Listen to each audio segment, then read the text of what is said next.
So if you quickly look at the sequence of events, this is what happened. Prabhakar Sale became witness against Aryan Khan on October 3rd, 2021, confirming that Aryan Khan was caught with drugs. Nawab Malik on October 25th, 2021 went after Sameer Wankhede, alleging that he has got the government job illegally by forging his birth certificate. Quickly sun lijiye. Third, same day on October 25, Prabhakar Sale filed an affidavit leveling serious allegations of corruption against Sameer Wankhede. He subsequently, on 27th October, recorded his statement before Mumbai DCP, Zone 1. He told the DCP that he had overheard Gosavi demanding 25 crore as extortion money for release of Aryan Khan. But he admitted that he did not speak to Pooja Dadlani, the personal secretary of SRK. Nawab Malik on November 7, 2021 said exactly the same thing that Prabhakar Sale said while alleging kidnapping of Aryan Khan by Sameer Wankhede. Prabhakar was given security by the then MVA government, but no one knows where was the security when he died. 1.5 months after Prabhakar's death, April 27, 2022, Aryan Khan got a bail. I think it's May 27, 2022. 6 months later, as I said, Aryan Khan charges are dropped. Now, 6 months later, Sameer Wankhede, there is an FIR, and Prabhakar Sale is dead, so no one is there to confirm. Now, let's come to point number 1. What is that point number 1? There is nothing on record to suggest that Sameer Wankhede or any other NCB official directly demanded money. अब ये prove करना बहुत जरूरी है CBI के लिए, वरना CBI case कहीं खड़ा नहीं होता है. समीर वानखेड़े का कुछ भी नुकसान नहीं होगा, I can guarantee you that much, because case बहुत कमजोर है. उसका फंडामेंटल रीजन यही है. अगर आप केस को कहीं सुनी बातों पर खड़ा करेंगे, ऐसे शख्स के बयान पे खड़ा करेंगे जो शख्स है ही नहीं, तो फिर यही होगा. किसी भी केस को खड़ा करने के लिए सबसे इंपॉर्टेंट होता है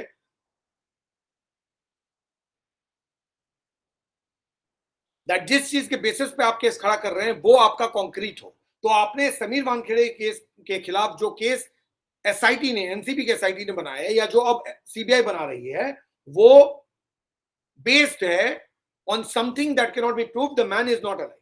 दूसरी बात, प्रभाकर सेल जब तक जिंदा था उसने कभी भी सीबीआई को अप्रोच नहीं किया. उसने कोई कंप्लेन नहीं दिया सीबीआई में. ये कंप्लेन उसने मुंबई पुलिस को दिया. मुंबई पुलिस ने कोई केस रजिस्टर नहीं किया समीर वानखेड़े के खिलाफ. सीबीआई रजिस्टर कर रही है समीर वानखेड़े के खिलाफ केस. मुंबई पुलिस को जब कंप्लेन दिया था प्रभाकर सेल ने, तो मुंबई पुलिस ने बाकायदा एफआईआर क्यों नहीं रजिस्टर किया समीर वानखेड़े के खिलाफ? क्यों नहीं अरेस्ट किया समीर वानखेड़े को? What was the action that Mumbai police took? Prabhakar Sail ने सीबीआई को कोई कंप्लेन नहीं दिया. प्रभाकर सेल ने एनसीबी को कोई कंप्लेन नहीं दिया. प्रभाकर सेल ने ईडी को भी कोई कंप्लेन नहीं दिया. मुंबई पुलिस को कंप्लेन दिया. मुंबई पुलिस ने कभी कोई एक्शन नहीं दिया.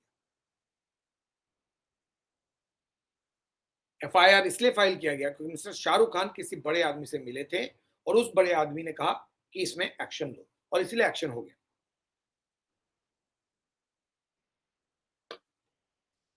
Even if we presume that Prabhakar Sale, whatever he said is correct, how will CBI prove it in the court?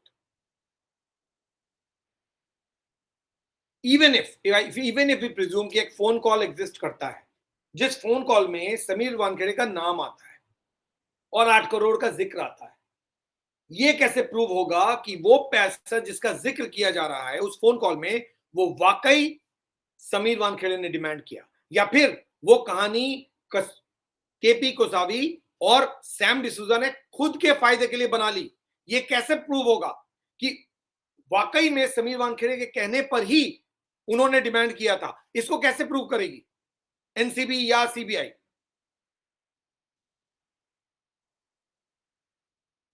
पैसे की लालच गोसावी और डिसूजा को भी हो सकती है, और उसी में वो इंप्रेशन देने के लिए कि हम जो कर रहे हैं वो उसमें समीर वानखेड़े का बैकिंग है, इसलिए उन्होंने उसका नाम ले लिया. ये भी तो पॉसिबल है.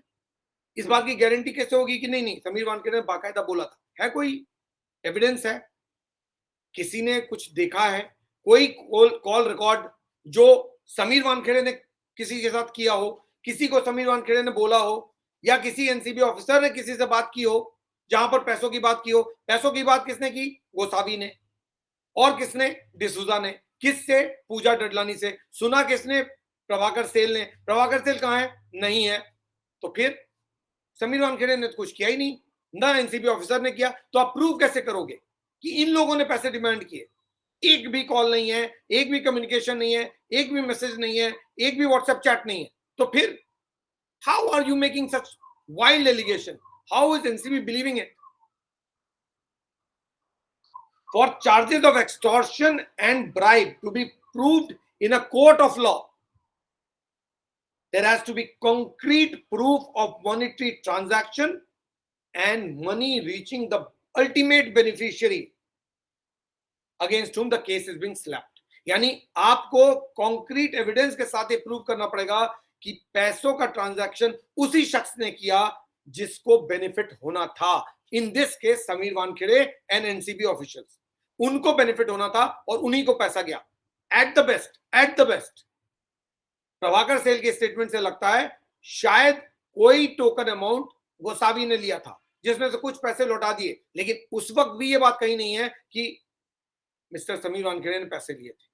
और ये कोर्ट में कॉन्क्रीट एविडेंस के साथ प्रूव करना पड़ेगा सीबीआई को कि ये जो amassing wealth disproportionate source of income है, इलीगल मीन्स है, करप्शन है, वो ये पैसा है जो मिस्टर समीर वानखेड़े शायद एक्सटॉर्शन से कलेक्ट कर रहे थे। ये कैसे प्रूव होगा? और ये खास करके कि आर्यन खान केस में एक्सटॉर्ट किया मनी समीर वानखेड़े ने, ये कैसे प्रूव करोगे? और जब तक ये प्रूव नहीं करोगे कोर्ट में आपका केस खड़ा नहीं होगा। कुछ भी रिकॉर्ड पे नहीं है अबाउट एनसीबी ऑफिसर्स और समीर वानखेड़े टेकिंग मनी और आस्किंग मनी।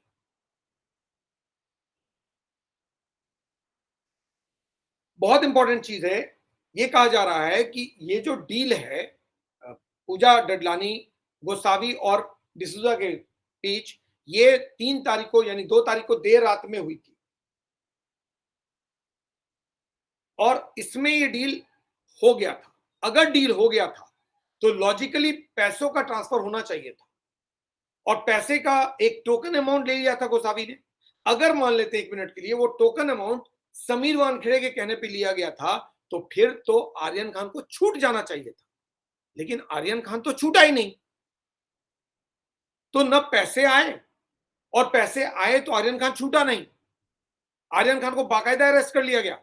तो फिर ये बात कैसे करोगे कि जो प्रूव करोगे कि बेनिफिशियरी जिस चीज के लिए पैसा ले रहा था वो चीज उसने किया?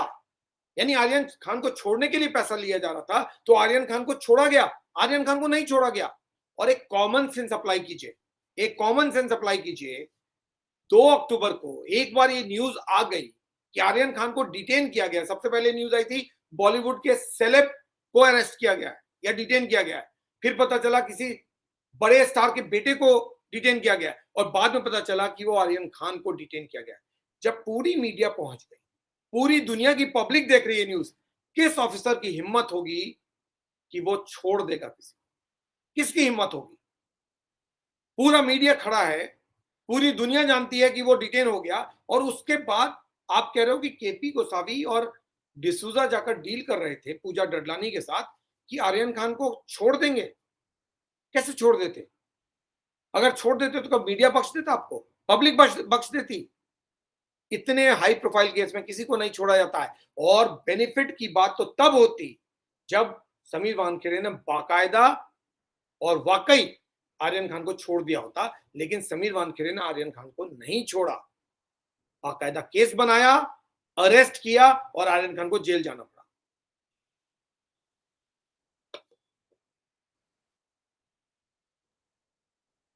या तो पैसों ने हाथ बदला या पैसों का कोई लेन देन नहीं हुआ, बहुत क्लियर है। तो भाई पैसे अगर एक्सचेंज हुए तो फिर छूटना चाहिए था, और अगर नहीं हुए तो फिर एलिगेशन गलत है।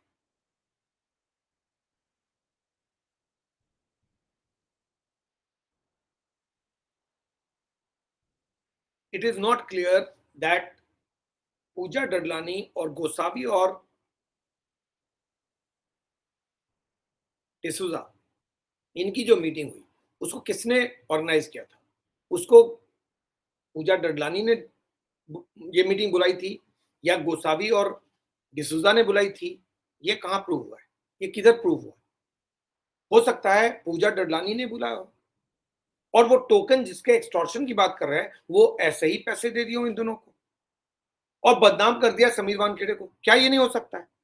अगर प्रिजम्पशन पे ही जाए तो ये हो सकता है, और कोर्ट में ये सवाल उठेंगे कि ये आपने कैसे प्रिज्यूम कर लिया कि क्योसावी और डिसूजा ने ही एक मीटिंग और बुलाई थी, पूजा डडलानी ने कोशिश क्यों नहीं की होगी, मिस्टर शाहरुख खान ने कोशिश क्यों नहीं की होगी बेटे को छुड़वाने की, और पूजा डडलानी को बाकायदा भेजा होगा कि ट्राई करो, किसी तरह निकालो, क्यों नहीं? कोई भी फादर, कोई भी करेगा ऐसा, तो ऐसा कैसे नहीं माना जाए कि ये वाकई एफर्ट था पूजा डडलानी का, इन दोनों का नहीं, और पूजा डडलानी ने ही अप्रोच किया था कोसावी को या डिसूजा को या प्रभाकर सेल को, और उसके थ्रू ये मीटिंग ऑर्गेनाइज हुई थी, और वो पैसा किसी डील का पार्ट नहीं बल्कि ऐसे ही as a tip, so called tip बोलते ना, वो समझ के दे दिया गया था।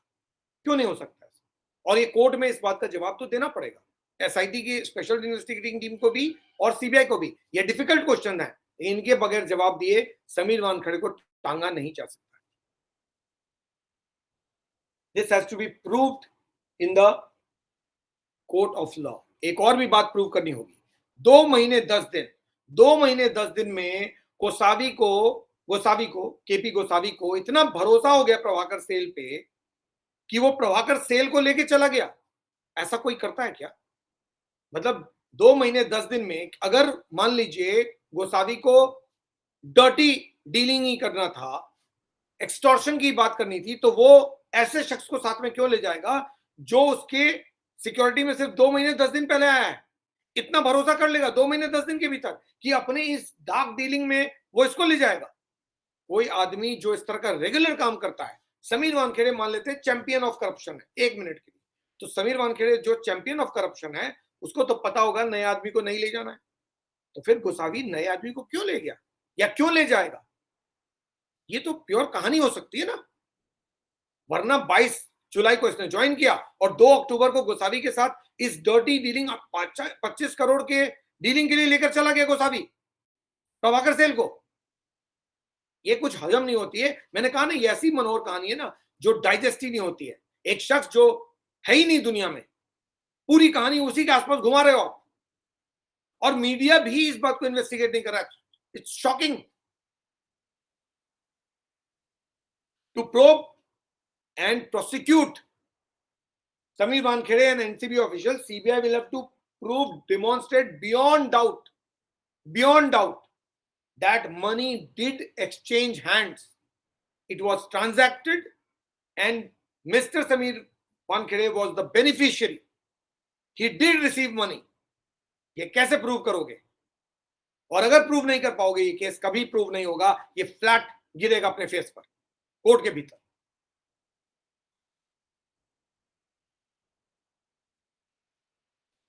These are the reasons why I feel this case is extremely weak. The possibility of the case falling flat in court is extremely high. Sameer Wankhede के खिलाफ ये केस साबित नहीं हो सकता है। उसका रीजन है कि फाउंडेशन वीक है, प्रिजम्पशंस पे चल रहा है, सब कुछ हियरसे पे चल रहा है। एक ऐसे शख्स पे पूरी कहानी बेस की जा रही है जो शख्स पिछले साल अचानक हार्ट अटैक से मर गया, और जिसके हार्ट अटैक की खबर कम, उसके स्टेटमेंट की खबर ज्यादा आ रही है। क्यों नहीं इन्वेस्टिगेट किया गया उसके डेथ को? क्या कोई इन्वेस्टिगेशन प्रभाकर सेल के डेथ में हुई? क्यों नहीं हुई? अगर वो इतना की विटनेस था जिसने पूरे आर्यन खान केस को बदल दिया, सुशांत सिंह राजपूत केस को बदल दिया, एनसीबी की परसेप्शन को खत्म कर दिया, समीर वानखेड़े जैसे ऑफिसर पे सवालिया निशान लग गया, उस शख्स के डेथ को इन्वेस्टिगेट क्यों नहीं किया गया?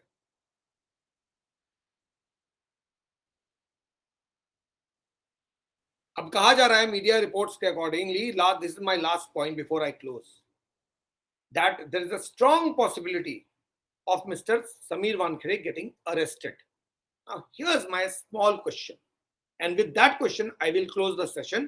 And आप सब लोग डिसाइड कीजिए कि ये कहानी क्या है, इस कहानी पे कितना रिलाई करें और इस कहानी पे कितना रिलाई नहीं करें. And please do circulate the video. I will be posting the video with the edited version complete video भी आपके पास होगा, लेकिन इसका एडिटेड वर्जन भी होगा जिसमें मैं छोटे वीडियो बना दूंगा, so that in case someone doesn't want to listen the whole thing, they will get a smaller version. Please do circulate the video and share the video. But more importantly, ये पूरी कहानी जो बनाई गई है इसका कोई फाउंडेशन नहीं है, तभी मैं बोलता हूँ वीक है. जो आखिरी सवाल मीडिया और बाकी लोग प्रिज्यूम कर रहे हैं और रेज कर रहे हैं कि Sameer Wankhede can be arrested, there is a likelihood of Sameer Wankhede getting arrested in this case. मेरा एक छोटा सा सवाल है. एक कंप्लेन 25 जुलाई 2020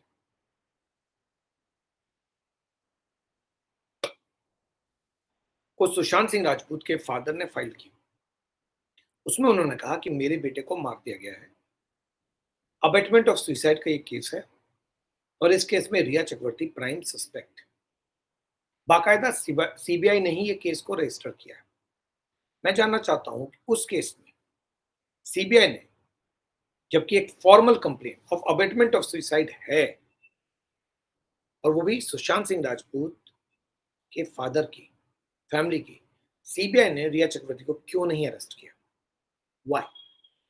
जबकि वैसे ही केस में एक दूसरे एक्ट्रेस ने जब उसकी डेथ हो गई थी, उसके मदर के कंप्लेन पे उसके बॉयफ्रेंड को, वो भी एक एक्टर है, उसको अरेस्ट कर लिया गया था सिर्फ मदर के कंप्लेन पे. वो भी अबेटमेंट ऑफ सुसाइड का ही कंप्लेन था मदर का, और उस मदर के कंप्लेन पे उस शख्स को न केवल गिरफ्तार किया गया, उसको 1 महीने जेल में रहना पड़ा था. तो फिर सीबीआई ने उस अबेटमेंट ऑफ सुसाइड कंप्लेन पर जो सुशांत सिंह राजपूत के फैमिली ने, फादर ने फाइल की, उस पे आज तक कोई एक्शन क्यों नहीं लिया? रिया चक्रवर्ती को क्यों नहीं अरेस्ट किया या किसी और को क्यों नहीं अरेस्ट किया? क्यों सीबीआई सुशांत सिंह राजपूत केस में सो रही है? तो फिर अगर उस केस में ये काम नहीं किया, तो क्या समीर वानखेड़े इतने बड़े कल्प्रिट हैं, इतने बड़े क्रिमिनल हैं कि जिस केस में इतने सारे क्वेश्चंस हैं, फिर भी आपको उनको अरेस्ट करना बहुत जरूरी है? ऐसा क्या है? ऐसा क्या है कि पूरी जमात समीर वानखेड़े के खिलाफ खड़ी हो गई है? क्या समीर वानखेड़े वाकई करप्ट ऑफिसर हैं? और अगर करप्ट ऑफिसर हैं, तो फिर आपने उनको भेजा क्यों? और भेजा तो आपने ड्यू डिलिजेंस क्यों नहीं किया? और पूरे पीरियड में जब मिस्टर समीर वानखेड़े ऑपरेट कर रहे थे सुशांत सिंह राजपूत केस में, उस दौरान पूरे पीरियड में सीबीआई भी ऑपरेट कर रही थी सुशांत सिंह राजपूत केस में, और एनफोर्समेंट डायरेक्टरेट भी ऑपरेट कर रही थी सुशांत सिंह राजपूत केस में. क्या सीबीआई को तब शक नहीं हुआ कि Sameer Wankhede is not a man of integrity? इतना क्लोज कोऑर्डिनेशन चल रहा था ना तीनों डिपार्टमेंट के बीच. एक बार भी शक नहीं हुआ? आपको शक कब हुआ? जब किसी ने कंप्लेन कर दिया, जब प्रभाकर सेल जैसे शख्स ने एक कुछ बोला और उसके 6 महीने बाद वो निकल लिया, तब उसके स्टेटमेंट पे शक हो गया. लेकिन आपने जो कोऑर्डिनेशन किया उतने दिन, उस दौरान आपको एक बार भी शक नहीं हुआ कि Sameer Wankhede is a corrupt person? So if Riya Chakravarti is not arrested despite a proper formal complaint against her, on what basis, with so many loopholes, can Sameer Wankhede be arrested? Media should do some homework before putting out stories, because story करना बहुत आसान है, किसी को सूली पे चढ़ाना बहुत आसान है, किसी को हीरो से विलन बनाना बहुत आसान है, विलन से हीरो बनाना बड़ा आसान है. एक दिन आर्यन खान विलन, दूसरे दिन आर्यन खान हीरो. एक दिन समीर वानखेड़े हीरो, अगले दिन Sameer Wankhede villain. Is this how media operates? Is this how you present facts? क्या एक लाइन लिखने की जरूरत नहीं कि that Prabhakar Sale is not there, he's gone.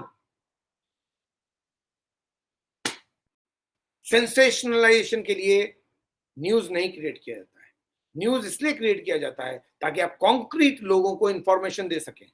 और अगर वो नहीं करेंगे मीडिया, तो फिर लोग सोशल मीडिया पर ही आके न्यूज देखेंगे. आज हो सकता है मेरी व्यूअरशिप कम है, बट मेरे जैसे जर्नलिज्म को भी देखने के लिए लोग आएंगे, because ultimately detailed analysis, detailed coverage is very important now, क्योंकि farcical journalism is not going to take you anywhere. ये तो सिर्फ 3 मिनट की कहानी है, इधर उधर, लेकिन में पूरी कहानी खत्म हो जाती है. बीजेपी ने ये कहा, कांग्रेस ने कहा, लेकिन सवाल ये है, इस पे पूरी कहानी खत्म हो जाती है. ये कहानी से पब्लिक को कुछ समझ नहीं आता, पब्लिक को तब समझ आता है जब आप डिटेलिंग में जाते हैं, और डिटेलिंग को कंज्यूम करने वाले, डिटेलिंग को समझने वाले, डिटेलिंग को अप्रिशिएट करने वाले बहुत कम है. But I hope that there will be a time when people will come and appreciate our kind of journalism. A journalism which means substance, journalism which gives you details, journalism which bases its story on detailing. ये detail important है, because इसी basis पे आप decide करते हैं कि क्या सही, क्या गलत, क्या सच, क्या झूठ. अगर ये डिटेलिंग नहीं होगी तो आपको कभी पता नहीं चलेगा कि कौन सच्चा है और कौन झूठ. On that note, I take leave. Thank you so much for watching. Stay connected, stay safe. We'll come back to talk much more about something else. For now, this is the video which I'll be putting in detail, but I'll also be putting up the edited version of it so that you get different kind of videos, smaller one and the longer version also. So आपको जो पसंद आए आप देख सकते हैं. Please do give your feedback and we shall talk more about it. Exact CBI FIR में क्या है, I am trying to collect. अगर एक बार मेरे पास सीबीआई एफआईआर आ गई तो I will come and read out the entire CBI FIR in Sameer Wankhede case. For now I take leave. Thank you so much for watching. Stay connected, stay safe, give your feedback, and please do share the video.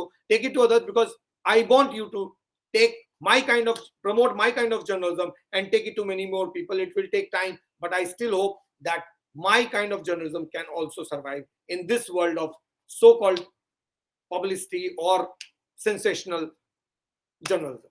On that note, I take leave. Good night. Take care. Shabba khair.